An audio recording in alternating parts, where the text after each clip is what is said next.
À ce moment-là, notre leader finlandais a dit « D'accord, ça suffit. Nous prenons le coup, mais nous survivons en tant que nation souveraine. » Malheureusement, à ce moment-là, le Ghana s'est rangé du côté de l'Ukraine. Nous avons sacrifié. C'est un État en échec. Nous avons sacrifié les Ukrainiens pour une cause que je ne peux pas comprendre. Mais le fait est que nous avons eu 2 guerres sanglantes avec les Russes, puis 80 ans de coexistence prospère. Vraiment? Oui. Eh bien, 50 ans avec la 2e plus grande superpuissance du monde, l'Union soviétique. Et les gens disaient, vous ne pouvez pas conclure d'accord avec la Russie. Des conneries. Vous ne pouvez pas vivre en paix avec la Russie. Des conneries. Vous ne pouvez pas avoir une relation prospère avec la Russie. Des conneries.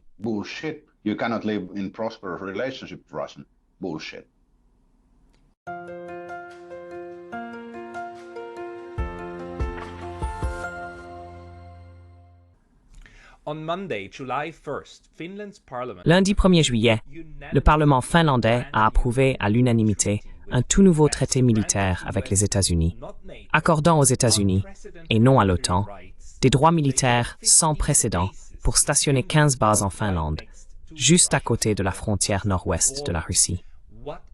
Que se passe-t-il ici? Comment sommes-nous passés de la neutralité finlandaise à la construction effrénée de bases américaines en moins de 2 ans? Je sais que nous en avons déjà parlé, mais c'est un changement monumental dans la structure de sécurité européenne qui mérite beaucoup d'attention. Pour aider à comprendre cela, j'ai contacté Tuomas Malinen, professeur associé d'économie à l'Université d'Helsinki et PDG et économiste en chef de GNS Economics, une société de conseil en macroéconomie. Bien que Tuomas parle habituellement d'économie, il commente également la géopolitique et la politique étrangère. Il le fait sur Twitter, où je l'ai découvert et trouvé ses tweets assez brillants. Alors je l'ai contacté pour en discuter aujourd'hui. Tuomas, merci d'être en ligne.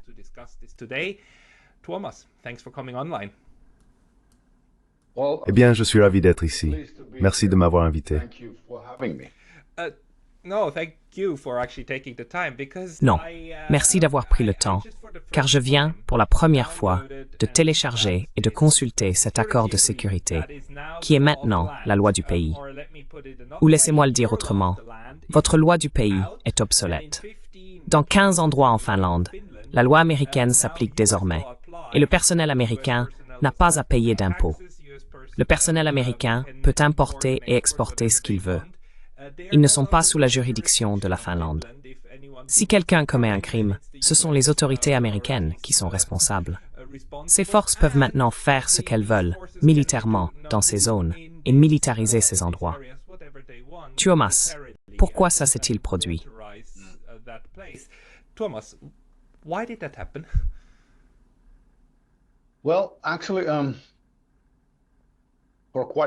Eh bien, en fait, depuis un certain temps, nous avons ici le parti de centre-droit, ou Kokoomus, qui pousse pour une alliance forte avec les États-Unis.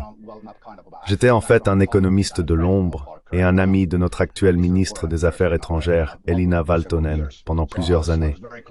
J'étais donc très proche du cercle intérieur de Kokoomus. Il est devenu clair que le parti Kokoomus, en son cœur, est russophobe. Ils craignent les Russes. Pour une raison qui m'échappe, ils voient les États-Unis comme un chevalier en armure brillante dans cette situation. Cependant, si nous regardons les histoires de la Russie, de l'Union soviétique et des États-Unis, il n'y a vraiment pas de chevalier en armure brillante ici.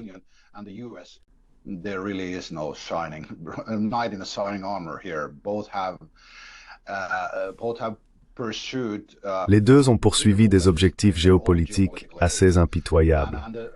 Il y a eu un changement complet, passant d'un État neutre proche de la Russie à un État vassal des États-Unis. Ce changement a été progressif depuis la dissolution de l'Union soviétique en 1991, mais il a été poussé en coulisses. Le point le plus crucial est que le peuple finlandais n'a pas été consulté pour savoir si nous voulions rejoindre l'OTAN. Et nous n'avons eu aucun mot à dire sur l'accord DCA. Cela a été conduit par l'élite finlandaise et le parti Kokoomus. C'est un changement étrange, et pour le comprendre pleinement, nous devons regarder plus loin dans l'histoire. C'est un grand changement cataclysmique. Mais la chose la plus importante est que nous, le peuple finlandais, n'avons pas été consultés.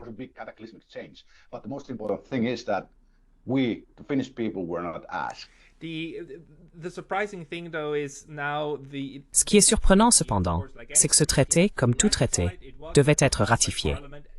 Il a été ratifié à l'unanimité par le Parlement. Il n'y a eu aucun vote contre. Quelle est la taille de votre Parlement? Combien de personnes y siègent? 200, le même nombre qu'en Suisse.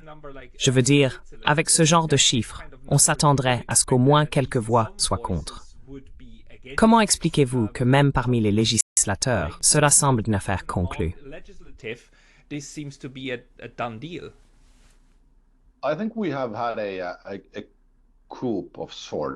Je pense que nous avons eu une sorte de coup d'État pendant la pandémie de COVID-19. À ce moment-là, la plupart des actions du gouvernement, y compris les confinements, avaient presque 100% de soutien dans notre Parlement. Ce niveau d'unanimité était complètement inédit. Il semble que la pandémie ait mis fin à notre opposition ici, et le pouvoir a été transféré à certains groupes.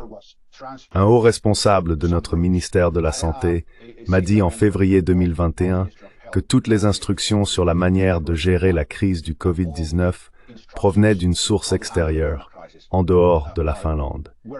Il a même exigé que notre première ministre de l'époque, Sanna Marin, soit jugée pour haute trahison.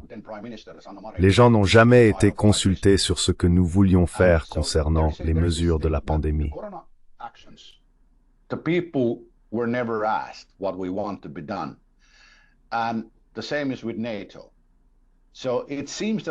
Et il en va de même avec l'OTAN. Il semble que nous ayons un coup d'État de l'élite ici en Finlande en cours, où les choses les plus importantes qui se passent dans notre pays ne sont pas soumises à une évaluation démocratique directe. Au lieu de cela, elles sont simplement imposées. Dans ce processus, tout le concept d'opposition a disparu. La chose la plus inquiétante est qu'à l'heure actuelle, cela semble parfaitement convenir à la plupart des Finlandais. Si vous n'avez pas d'opposition dans votre Parlement, vous n'avez plus de démocratie. Elle a disparu. Il y a maintenant un pourcentage croissant de Finlandais qui aimeraient que l'OTAN parte ou que la Finlande quitte l'OTAN. Ils se seraient complètement opposés à l'accord DCA, mais on ne leur a pas demandé leur avis.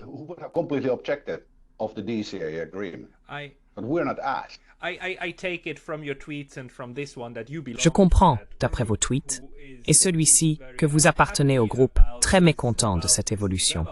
Comme vous l'avez expliqué dans vos tweets, la Finlande est passée d'un pays parfaitement sûr et neutre à un état de première ligne dans une éventuelle guerre OTAN-Russie, n'est-ce pas?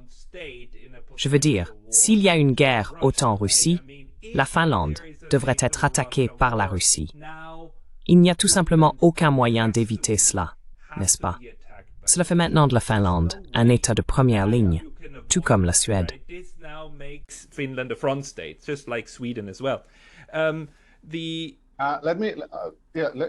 Puis-je faire un point important? Vous avez mentionné cela, mais en fait, je n'ai pas lu l'accord. Comme je l'ai dit, j'ai eu 2 semaines chargées, donc vous en savez plus sur les détails du DCA. Cependant, j'ai lu dans les médias finlandais que les États-Unis peuvent désormais placer tout ce qu'ils veulent sur ces bases, ce qui, je pense, inclut des armes nucléaires. Si cela se produit, nous sommes à seulement environ 200 km de notre frontière avec Saint-Pétersbourg. Si vous apportez des missiles à moyenne portée ou des bombes nucléaires ici, qui peuvent être larguées par des F-16 ou des F-18, il n'y a pas de dissuasion nucléaire du côté de la Russie, car ils ne peuvent pas intercepter ces missiles.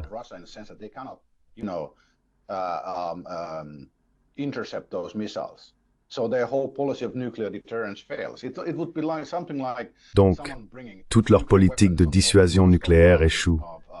Ce serait comme si quelqu'un apportait des armes nucléaires très près de Washington, D.C., en Virginie. Que penseriez-vous si une telle action était entreprise? La Russie serait forcée de réagir et elle ne pourrait répondre qu'avec une frappe chirurgicale ou une frappe nucléaire tactique. Ainsi, la Finlande n'est plus seulement un État de première ligne. Nous sommes en fait la cible principale des attaques russes contre l'OTAN. Nous nous sommes fait une cible. C'est la chose la plus stupide que ce pays ait jamais faite. It's the stupidest thing this country has ever done. It's very sad to say, but I think C'est très triste à dire, mais je pense que la Finlande a maintenant le potentiel de devenir la prochaine Ukraine, bien que faisant partie de l'OTAN. Non, je dois retirer cela. Vous êtes membre de l'OTAN, donc quiconque vous attaque déclenchera l'article 5. C'est un scénario différent. It's a different scenario, but in terms of Can I stop here? Mais en termes de « puis-je m'arrêter ici ?» Qu'est-ce que l'article 5? Oui, tu as raison, c'est pas une défense totale. Il dit simplement que dans les limites de leur pouvoir, les autres pays doivent soutenir la Finlande. C'est essentiellement la même chose qu'avec l'Ukraine. Mais maintenant, en Europe, il n'y a plus d'armes à envoyer. Donc nous serions seuls. Certaines personnes pensent que l'article 5 est quelque chose de sacré qui garantira la sécurité pour tous. Ce n'est pas le cas avec l'article 5. En fait, en 2013 et en mars 2022, le Kremlin ou Poutine a montré son plan d'action militaire.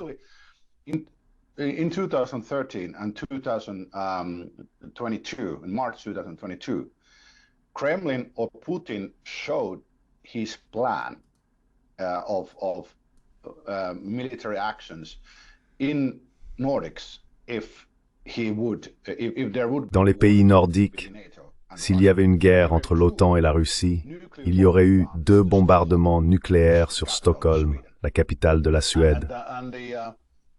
Lors de la deuxième attaque, ils ont effectivement volé 50 km à l'intérieur des eaux territoriales suédoises. Les bombardiers et les chasseurs qui les escortaient ont pénétré de 50 km dans le territoire suédois avant de faire demi-tour. S'il y a une guerre entre la Russie et l'OTAN, la Russie prendra Gotland, la plus grande île au milieu de la mer Baltique, et larguera une bombe nucléaire sur Stockholm.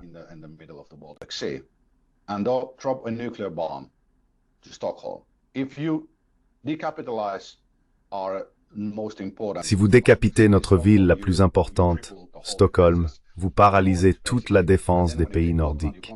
Et ensuite, lorsque vous prenez Gotland, vous contrôlez la mer Baltique. La Finlande n'a pas d'autre accès aux eaux territoriales. Dans ce cas, nous serions obligés de négocier avec la Russie, car toutes nos importations et exportations du monde extérieur seraient coupées. Alors laissez-moi finir. Nous sommes une île. La Finlande est une île. Si un tel scénario se produit, je pense que la Finlande n'a que 2 options. Faire face à une annihilation complète ou se rendre à la Russie, ce qui signifie également que l'OTAN se brisera en même temps. At the same time.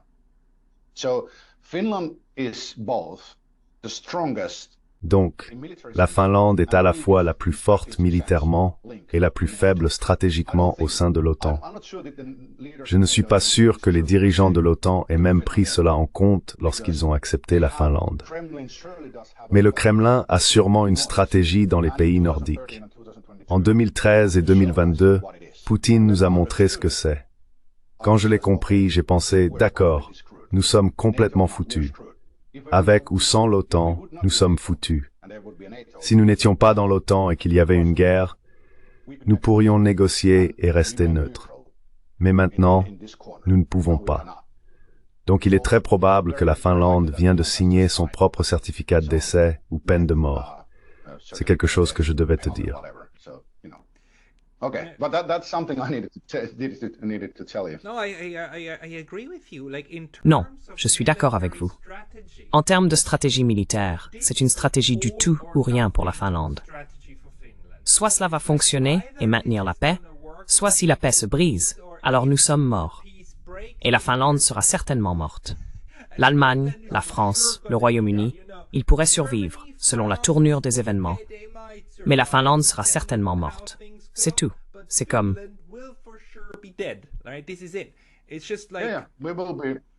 Nous sommes anéantis. C'est pourquoi la transformation d'un État neutre en un État potentiellement en première ligne est très difficile à comprendre pour moi. Comment cela a-t-il pu se faire à l'unanimité? Bien sûr, l'argument pourrait être que si c'était unanime et qu'il n'y avait pas d'opposition ou de protestation dans les rues, cela signifie que le peuple finlandais est généralement d'accord avec cela. C'est comme ça. Et c'est la nouvelle stratégie de la Finlande. Mais y a-t-il une bonne raison de croire que si le peuple avait été consulté, s'il y avait eu un référendum comme il y en aurait en Suisse, les choses auraient pu se passer autrement?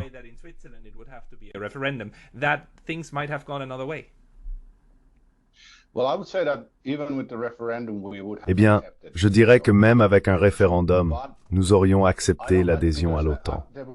Cependant, il n'y a pas eu de discussion substantielle sur l'adhésion à l'OTAN dans les médias finlandais. S'il y avait eu une discussion approfondie et généralisée sur ce que cela signifie pour la Finlande, signer l'accord par la suite n'aurait pas été facile. Le peuple finlandais aurait compris ce qu'il commence à réaliser maintenant. Beaucoup ont commencé à se réveiller au fait que l'adhésion à l'OTAN peut mener à la guerre. Nos médias sont complètement focalisés sur la propagande de guerre et la préparation du peuple finlandais à la guerre. Cela dure depuis 2 mois maintenant, sans arrêt. Les Finlandais ne sont pas stupides. Ils sont juste totalement naïfs. Ils ont commencé à se réveiller à cette menace de guerre. Pouvez-vous développer un peu plus? À quoi ressemblent actuellement les médias finlandais? Quel est le discours actuel? De quoi êtes-vous bombardé? Exempel, l'exemple licite Sverivelthers or Zenstrusurik Barlame Rathi Peskergerit. Kamposi. Je n'ai jamais de ma vie. Ouais. Où sont les abris? Où devriez-vous aller en Finlande quand la guerre arrive? Ou si la guerre arrive? Ils donnent des instructions sur les endroits où les Finlandais seraient évacués en cas de guerre. C'est complètement inédit. Mes grands-parents étaient des réfugiés de notre frontière orientale. J'ai entendu le même discours de leur part avant que cela ne se produise réellement. Ils ont été informés qu'ils devaient déménager. Et maintenant, 80 ans plus tard, nous sommes dans la même situation. Quand j'ai vu cela il y a environ 1 mois, il y a quelques semaines, j'ai en fait posté sur Max.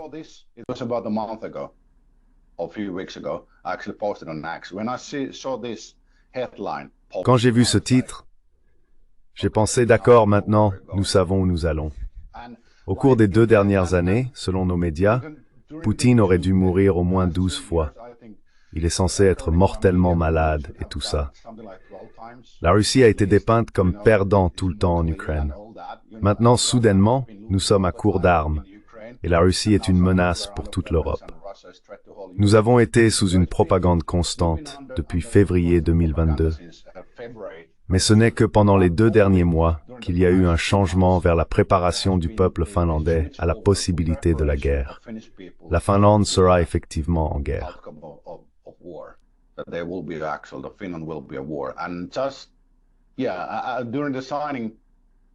Et juste, oui, pendant le processus de signature du dossier le même jour, un membre du Parlement et le pire analyste militaire et prévisionniste de notre histoire, Pekka Toveri, a déclaré publiquement que la Finlande est déjà en guerre.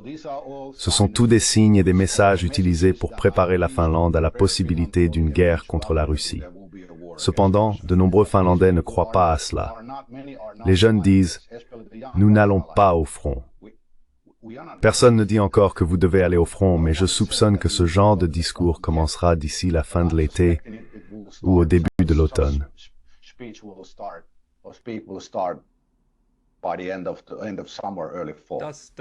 La Finlande a-t-elle un service militaire obligatoire?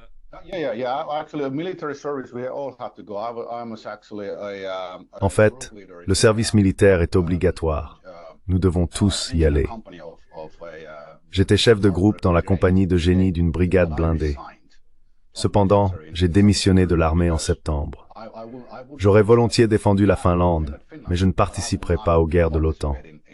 Chaque homme finlandais peut être conscrit car nous avons tous déjà reçu une formation.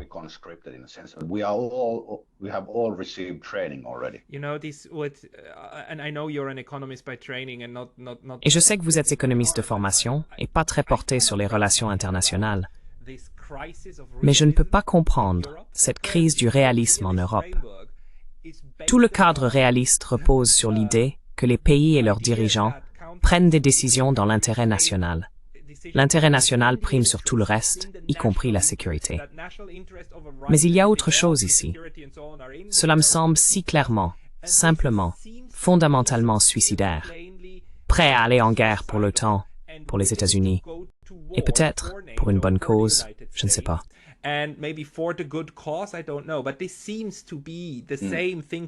Mais cela semble être la même pensée. C'est partout en Europe, y compris en Suisse. Cette idée que nous devons maintenant défendre la démocratie libérale contre l'autocratie maléfique. Tout le monde doit maintenant marcher au pas. C'est tellement clairement contre les intérêts nationaux, du moins à mes yeux, et probablement aussi aux vôtres. Est-ce vraiment juste, cette peur de la Russie?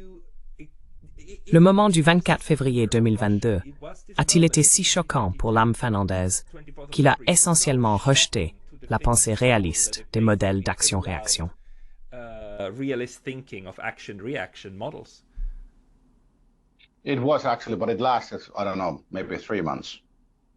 En fait, c'était le cas, mais cela a duré, je ne sais pas, peut-être 3 mois. C'était un véritable choc, car personne ne s'attendait à une autre guerre d'invasion en Europe. À ce moment-là, le soutien à l'OTAN était d'environ 60-70%. Certains sondages disaient que c'était 80%, mais je n'y crois pas. Mes 2 familles viennent de la frontière orientale, l'une de la péninsule de Carélie. Nous comprenons généralement la mentalité russe et comment fonctionne la politique de puissance russe. Mais les gens en Occident ne le comprennent pas. Ils voient la Russie comme le grand épouvantail ou quelque chose comme ça.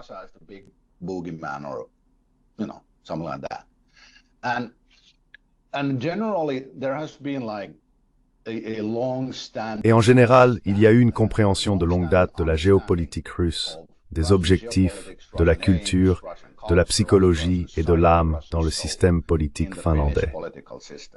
Pour une raison quelconque, je pense assez délibérément, cette compréhension a été abandonnée en 2022. Nous devons comprendre que ce n'était pas seulement l'invasion russe de l'Ukraine, mais nous avons également été bombardés par une campagne de propagande sans précédent. Permettez-moi de corriger cela. Nous avons eu quelque chose de similaire en 1939 et dans les années 1940. Mais après cela, il y a eu une campagne de propagande massive. Les analystes passaient à la télévision disant comment la Russie était devenue une menace et comment divers scénarios pouvaient se dérouler. Ainsi, les Finlandais ont été fortement bombardés par les médias pour les amener à accepter l'adhésion à l'OTAN.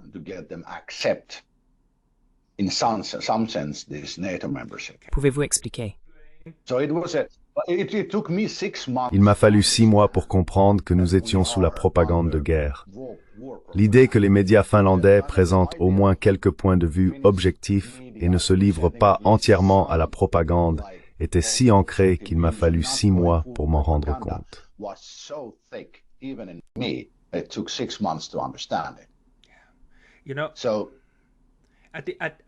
À ce stade, je crois que nous avons dépassé le moment où nous pouvons encore convaincre une partie significative de notre population chez nous. Il est probablement plus important que nous expliquions cette manie européenne aux Russes et au reste du monde. Nous devons expliquer pourquoi l'Europe semble devenir suicidaire ou folle. Lorsque vous avez réalisé que la propagande était si omniprésente, avez-vous une explication sur la manière dont ces institutions médiatiques semblent si capturées? Est-ce quelque chose de véritable qui a à voir avec la façon dont ces personnes se sélectionnent elles-mêmes? Ou voyez-vous des influences des think tanks américains ou des réseaux transatlantiques jouer également un rôle là-dedans?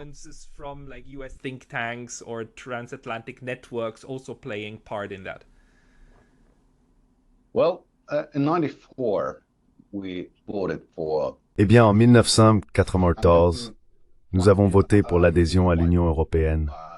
Puis en 2005, le rédacteur en chef de l'un des plus grands journaux Iltalehti, Pekka Kauhavaara, a pris sa retraite. Lorsqu'on lui a demandé ce qu'il regrettait, il a mentionné la décision de 1994. Il a dit qu'Atos Erkko, le propriétaire de Helsingin Sanomat, avait rassemblé tous les rédacteurs et qu'ils avaient convenu de soutenir l'adhésion de la Finlande à l'Union européenne.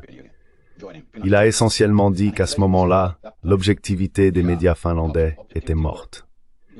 Depuis lors, une partie de notre élite a eu une emprise très forte sur les médias finlandais.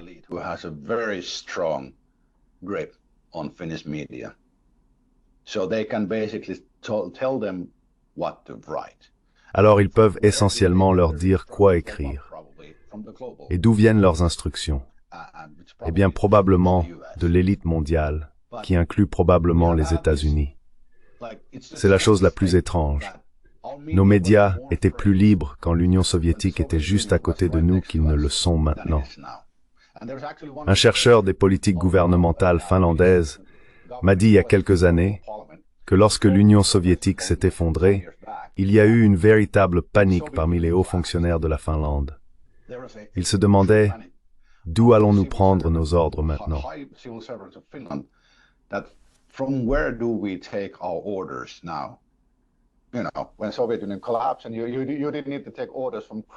Lorsque l'Union soviétique s'est effondrée, nous n'avions plus besoin de recevoir des ordres du Kremlin. Malheureusement, ces ordres sont ensuite venus de l'UPOA. Nous avons donc échangé le Kremlin contre Bruxelles. Ce n'était pas une blague quand il m'a dit que les fonctionnaires finlandais semblent avoir besoin d'instructions de quelque part.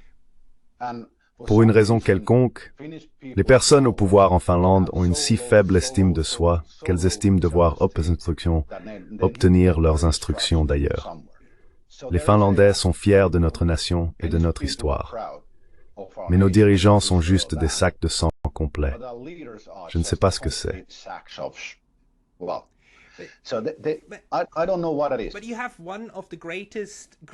Mais vous avez l'un des plus grands géostratèges et leaders politiques du XXe siècle, qui est finlandais, Urho Kekkonen. Je sais qu'il n'est pas très célèbre dans le monde entier, mais il devrait l'être. Son prédécesseur aussi, en fait, bien que je prononce toujours mal son nom. Ces deux-là étaient responsables. Le premier, pour avoir obtenu un accord avec l'Union soviétique, qui a maintenu la Finlande en dehors du pacte de Varsovie. La Finlande n'a pas été forcée de devenir membre du pacte de Varsovie, mais elle a dû signer un accord qui garantissait que la Finlande agirait comme un tampon et protégerait l'Union soviétique. Tout l'accord était que si quelqu'un essayait d'attaquer l'Union soviétique à travers la Finlande, alors la Finlande devait aider l'Union soviétique à repousser l'attaque. Donc, en gros, c'était l'accord. En gros, il disait que nous nous défendrions en tant que pays indépendant et que l'Union soviétique pourrait fournir une assistance. L'Union soviétique avait le droit de demander des consultations afin de faire les choses conjointement. Pour les Russes, c'était un accord très simple. Faites semblant de le faire par vous-même, mais en réalité, nous savons que vous vous assurerez. Et si quelque chose se passe, nous vous aiderons parce que vous serez attaqués de toute façon, n'est-ce pas? Très simple. Cet accord a permis à la Finlande de ne pas rejoindre le pacte de Varsovie et de rester neutre. Monsieur, Urho Kekkonen a très bien su jouer cette carte, en veillant toujours à ce que l'Union soviétique ne se sente pas menacée, ce qui a également assuré la sécurité de la Finlande. Cela a fonctionné comme un charme. La Finlande avait une économie de marché libérale occidentale et un beau modèle de développement. Tout était stable dans la région. Il a fait cela contre la volonté de l'Union soviétique et aussi contre celle de l'Occident. Donc, c'était une politique étrangère très indépendante.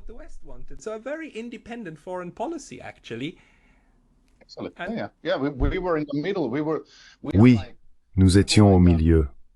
Les deux camps essayaient de nous attirer dans leur sphère d'influence. Nous pouvions bénéficier des deux côtés. L'Union soviétique était sous embargo commercial de nombreux États occidentaux, donc ils aimaient vraiment faire des affaires avec les Finlandais, Nous avons fait d'énormes profits, bien sûr, en fournissant de bons produits qu'ils adoraient.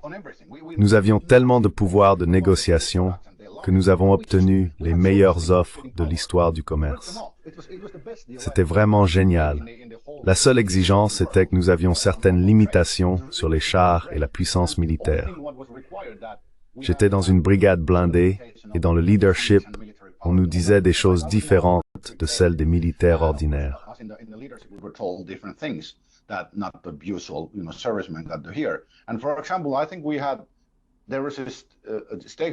Par exemple, je pense qu'il y avait une déclaration selon laquelle nous avions des chars T-72 à l'époque. Je crois que nous étions autorisés à avoir environ 250 chars opérationnels. Il y avait une rumeur selon laquelle il y avait une base souterraine à proximité avec des centaines de chars T-70 sans leurs tourelles. Comme les tourelles étaient enlevées, ils ne comptaient pas dans l'accord. Ils n'étaient pas fonctionnels.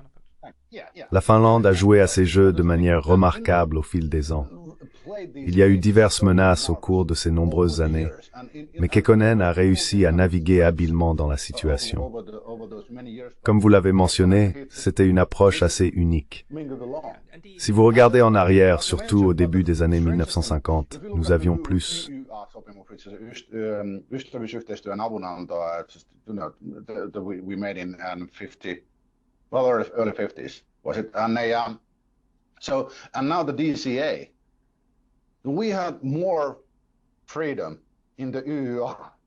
La liberté dans l'UBOA et avec le DCA maintenant.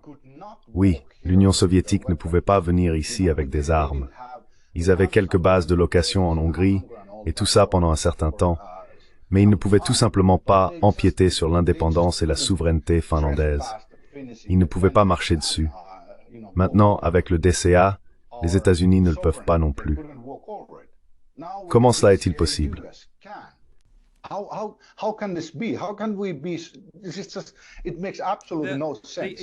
Cela n'a absolument aucun sens.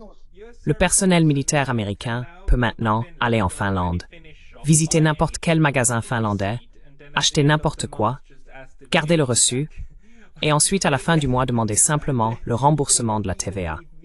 Ils ne laissent même pas la TVA dans votre pays. C'est une blague. C'est une mauvaise blague. Et économiquement, je ne vois pas non plus d'avantage. Pendant la guerre froide, comme vous venez de le dire, il y avait un avantage économique. Le seul autre pays qui avait un accord similaire, accédant aux deux marchés, était la Yougoslavie. Ils pouvaient importer d'excellents tracteurs de Biélorussie et des composants Fiat pour leurs voitures. Mais cela a disparu. Il ne reste plus rien de cela. Il ne reste plus rien non plus de l'idée d'avoir une politique étrangère indépendante. Maintenant, la Finlande est clairement prête à être la tête de lance de l'OTAN, apparemment.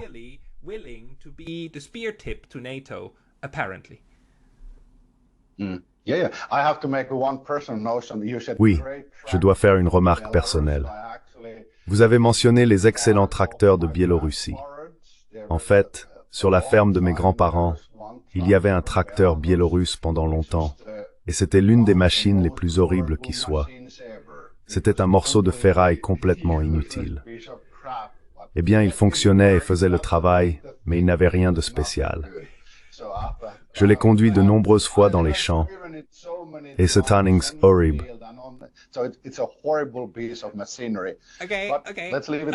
D'accord, je suis heureux parce que mon ami en Herzégovine, son grand-père, m'a dit qu'ils adoraient ce tracteur, parce qu'il était pratiquement indestructible. Il allait partout.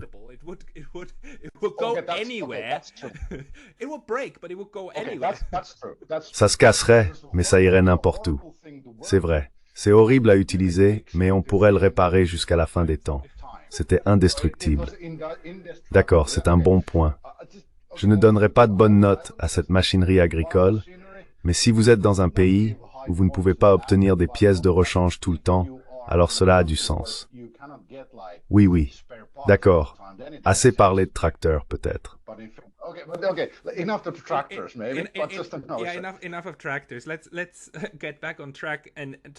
Oui, assez parlé des tracteurs. Revenons à nos moutons. Si vous deviez parler aux Russes en ligne, comment expliqueriez-vous ce qui se passe en Finlande?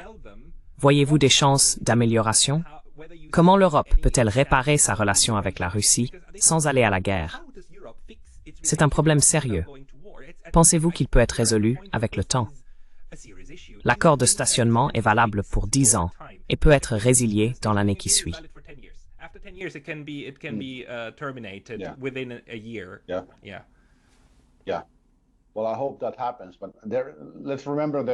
Oui, eh bien, j'espère que cela arrivera. Mais rappelons-nous qu'il y a beaucoup de Russes vivant ici, environ 80 000 ou plus. J'en connais quelques-uns. Je pense que surtout la classe moyenne russe comprend ce qui se passe en Europe. Ils ne sont pas stupides. Les Russes ont été sous la propagande pendant des décennies, pendant l'Union soviétique, et depuis environ 2006, lorsque la propagande est devenue plus intense. J'ai parlé à un spécialiste russe ici qui l'a expliqué. Donc ils comprennent ce que la propagande fait aux gens. Je pense qu'il y a une compréhension de ce qui se passe en Finlande au moins, et en Europe en général. What is happening in Finland at least and in Europe in general. And what I heard from there just a month ago. Ce que j'ai entendu de là-bas il y a seulement un mois, c'est que généralement l'ambiance est bonne en Russie. Ils sont attristés par ce qui se passe et espèrent que ce conflit passera bientôt. Le Kremlin construit lentement une économie militaire. Les Russes modernes ne sont pas comme ceux qui vivaient en Union soviétique parce qu'on ne pouvait pas quitter l'Union soviétique. Lorsque les gens ont été autorisés à partir en visite, l'effondrement de l'Union soviétique a commencé. Les Russes modernes, en particulier la classe moyenne, ne sont pas comme tous les Européens. Ils voyagent et voient le monde.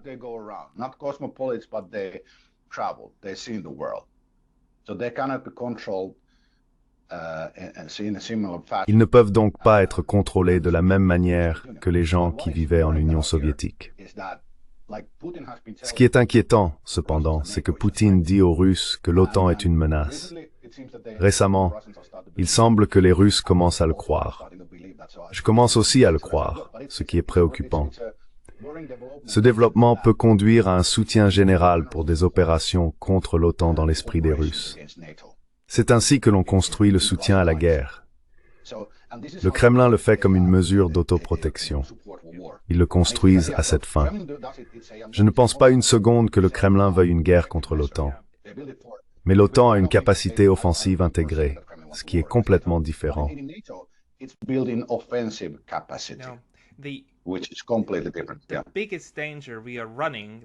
Le plus grand danger auquel nous sommes confrontés se trouve en Ukraine. L'Ukraine connaît déjà le pire des scénarios. C'est le champ de bataille d'une guerre par procuration. Pour les Ukrainiens, c'est le pire de tous les mondes possibles. Mais pour le reste de l'Europe, y compris la Russie, le danger est que nous entrions dans une spirale de réassurance mutuelle, que l'autre est un ennemi. Plus vous convainquez les gens chez vous que l'autre est un ennemi, et la même chose se produit de l'autre côté, plus vous concluez que la guerre est inévitable. Et au moment où suffisamment de personnes des deux côtés le croient, la question devient « Qui jugera que l'attaque en premier est dans son intérêt ?» Nous n'en sommes pas encore là.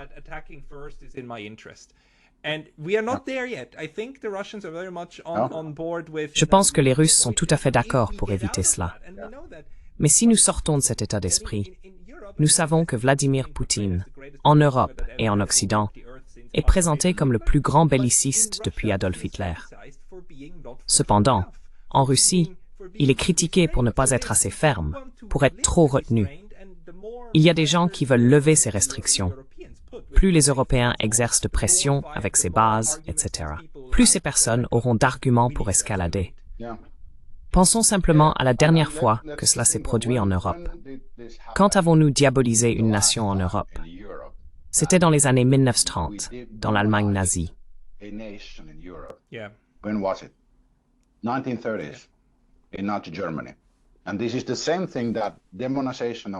le même genre de diabolisation des Russes ordinaires, ce qui est complètement absurde et insensé. Mais cela se passe ici. La crainte est que si nous arrivons au point où la guerre est acceptable dans l'esprit des gens ordinaires, alors elle se produira. Nous n'en sommes pas encore là. Comme vous l'avez dit, j'espère que nous n'y arriverons pas.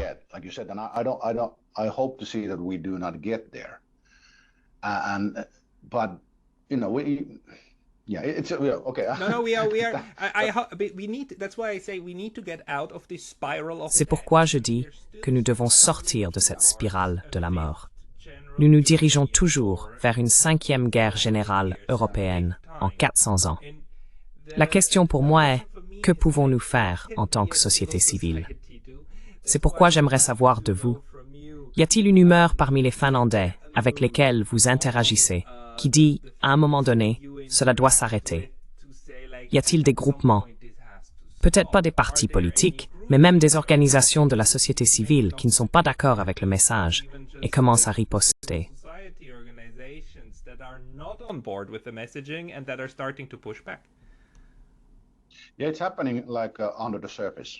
Oui, cela se passe sous la surface. Nous n'avons pas encore de mouvement formel, mais les gens ordinaires à qui je parle, jeunes et vieux, montrent un changement d'humeur. Cependant, je ne suis pas certain que cela se passe assez rapidement.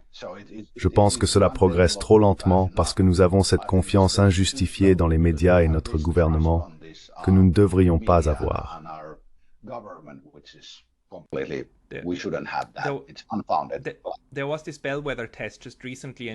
Il y a eu récemment en Europe un test révélateur avec les élections au Parlement européen. Dans de nombreux pays, on a pu voir comment les partis centristes, les partis pro-guerre, ont en fait perdu un peu de soutien. Pas assez, mais ils ont perdu au profit des extrêmes. Enfin, les deux partis extrêmes, surtout en Allemagne, sont anti-guerre en Ukraine. Comment cela s'est-il passé en Finlande? Que signifie le résultat pour savoir ce qui devient plus populaire et qui l'est moins?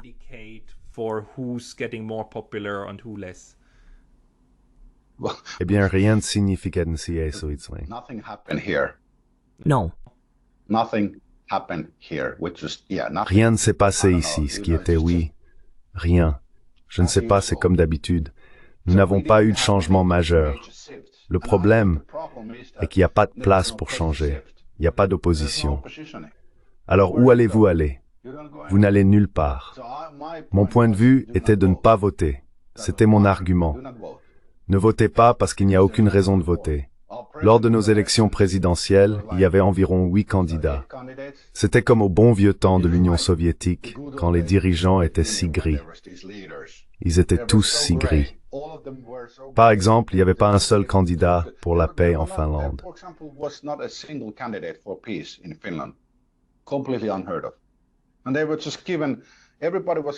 Complètement inédit. Chacun a reçu un sujet pour se différencier des autres. C'était très simple. J'ai parlé à des jeunes et ils ont dit qu'ils ne votent pas parce que tous les candidats sont les mêmes. Cela ne s'est jamais produit en Finlande en 107 ans d'indépendance.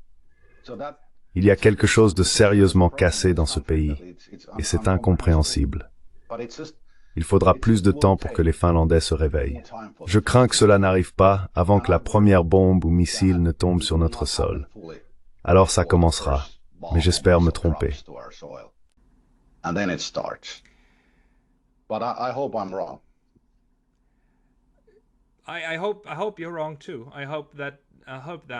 J'espère que vous avez tort aussi.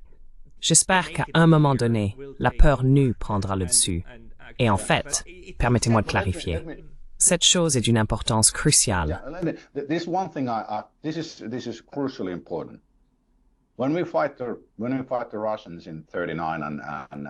Lorsque nous avons combattu les Russes en 1939, 1940 et 1941-44, nous avons finalement perdu 12% de notre territoire.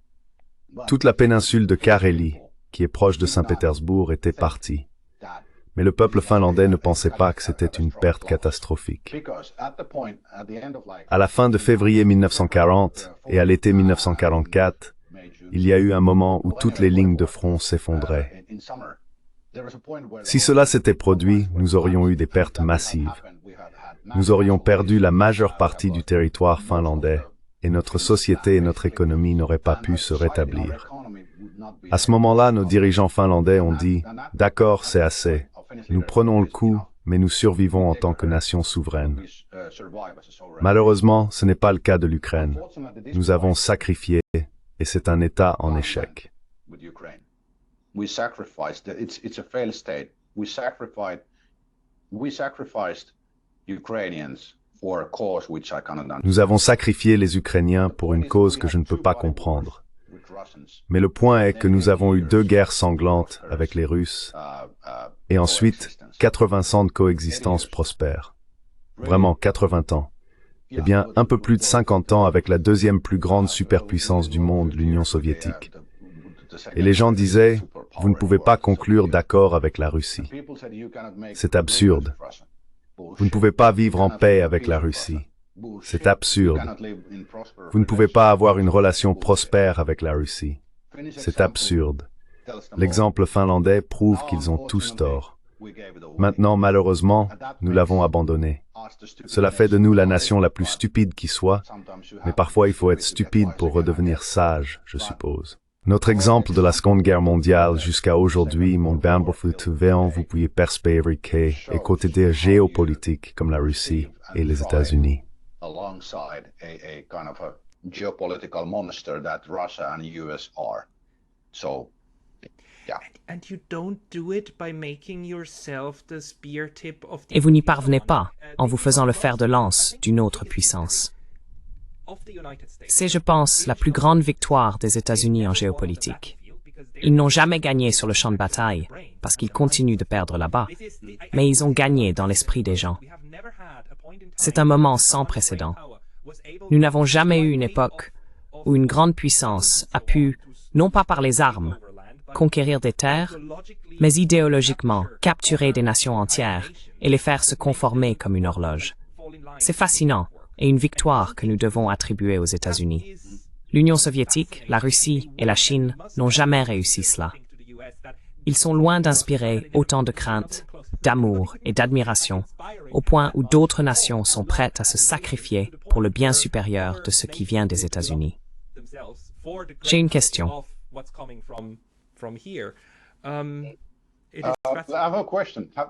Avez-vous vécu aux États-Unis? Non. J'ai J'ai visité 4 fois pour des conférences, mais je n'ai jamais voulu rester parce que je ne me sentais pas en sécurité. Okay. Well, I lived, for example, D'accord. 6 months. Eh bien, j'ai vécu, par exemple, 6 mois à Manhattan en 2010, l'une des meilleures périodes de ma vie. Les gens aux États-Unis et l'ambiance là-bas sont vraiment exaltants, vraiment solidaires et vraiment différents. Cela a un peu changé après la pandémie. Quelque chose s'est brisé. Mais en général, l'idéal américain, le rêve, est toujours vivant dans l'esprit des gens. Et c'est ce qu'ils portent. Le problème est que le gouvernement a corrompu l'idée ou l'utilise pour apporter la paix des États-Unis à travers le monde par diverses opérations militaires qui apportent le chaos. Donc, tout le monde veut l'idéal que les États-Unis étaient et sont toujours, qui vit dans les esprits et les cœurs des citoyens américains. Mais on leur donne cette version corrompue à travers le Pentagone, à travers Washington et à travers la Maison-Blanche, ce qui n'est pas ce qu'ils recherchent.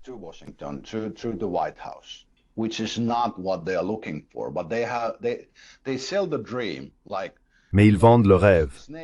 Comme, vous savez, ce sont les vendeurs d'huile de serpent, le gouvernement américain. Ils promettent que cela guérira tous vos problèmes, réparera votre économie et améliorera votre peuple.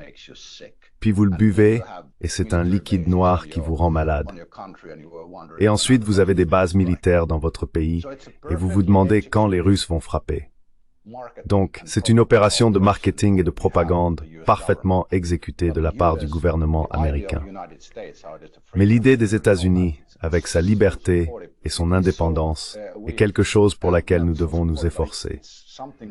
J'espère que la bataille pour l'âme des États-Unis qui est déjà en cours recommencera en novembre 2020. Nous avons besoin que les États-Unis se tiennent comme un phare de cet idéal de liberté. Sinon, je pense que nous échouons. Mais vous voulez dire la version réelle, pas la version fausse, n'est-ce pas? Oui, la version réelle, pas celle avec les modèles, et vous savez pas la version de propagande et de marketing, mais la version réelle. Marketing version, but the real version. Yeah, and funnily So that's the enough, thing. you know, that real version. Oui, et assez drôle. Vous savez, cette version réelle des États-Unis avant la Seconde Guerre mondiale était celle qui disait « Nous n'allons pas nous impliquer dans les guerres stupides européennes. Nous allons faire notre propre truc. » Cela a pris fin en 1941, lorsque ce pays, où je suis en ce moment, les a bombardés après 150 ans de neutralité. Yeah. Yeah. And there's a lot With of Pitsiteers, il y a beaucoup de spéculations que la Masse Blanche savait de l'attaque de Pearl Harbor et tout ça. and all that. It's utterly clear that they were expecting an attack. Il est absolument clair qu'ils s'attendaient à une attaque. La surprise était que c'était Pearl Harbor. Ils s'attendaient à ce que ce soit les Philippines. C'est là qu'ils ont fait les préparatifs. Le lieu était la surprise, pas l'attaque. C'était absolument clair depuis les 2 semaines précédentes. Et vous savez, les Japonais suppliaient pour une concession. Ils avaient 2 ambassadeurs à Washington, l'un régulier et l'autre extraordinaire, qui étaient là juste pour essayer de réparer les relations. Ce que le gouvernement de Tokyo voulait, c'était une concession des États-Unis, afin qu'ils puissent apaiser leurs propres militaristes, parce qu'ils ne les avaient pas sous contrôle. Because they didn't have them under control, and the boat never came. So they, in the end, Et l'os n'est jamais venu. Donc à la fin, les militaristes ont dit « Nous devons y aller ». Et puis le gouvernement a donné son accord. Je pense que nous sommes malheureusement dans une situation où ces États, de par leur comportement, sont dans une spirale très négative. Je suis très inquiet pour la Finlande. J'espère que la Finlande s'en sortira à un moment donné. Mais même sur la scène politique, il n'y a personne à l'horizon. Il n'y a aucune figure qui pourrait.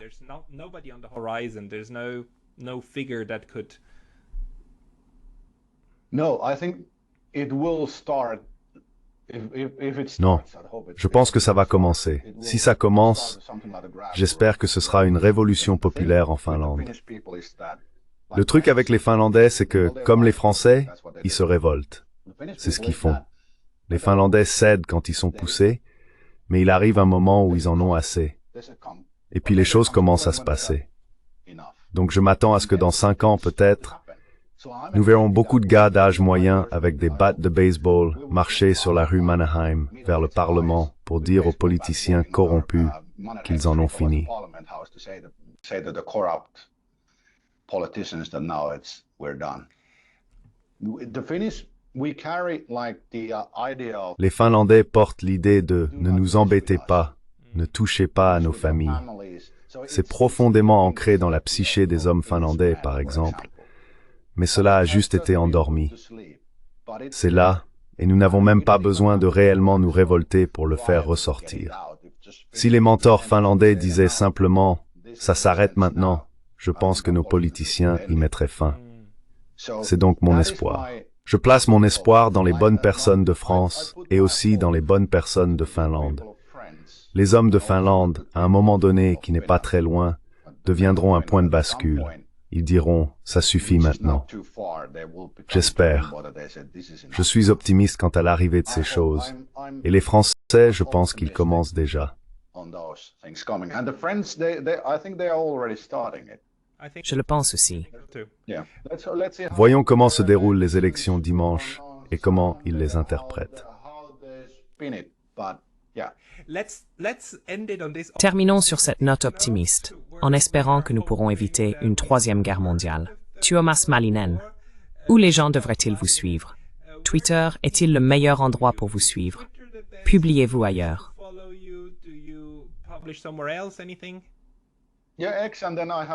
Oui, et j'ai aussi une newsletter sur Substack. Vous pouvez la trouver en cherchant la newsletter de prévision de Tuomas Malinen sur Google. Je vous encourage également à consulter la newsletter de GNS Economics si vous êtes vraiment intéressé par une analyse approfondie. Nous y publions beaucoup de choses. Oui, et vous avez entendu Tuomas. Je veux dire, il dit les choses telles qu'elles sont. Il ne mâche pas ses mots. Et je vous remercie beaucoup pour cela. Cela a été très très instructif pour moi. Tuomas Malinen, merci. Tuomas Malinen, thank you. Merci.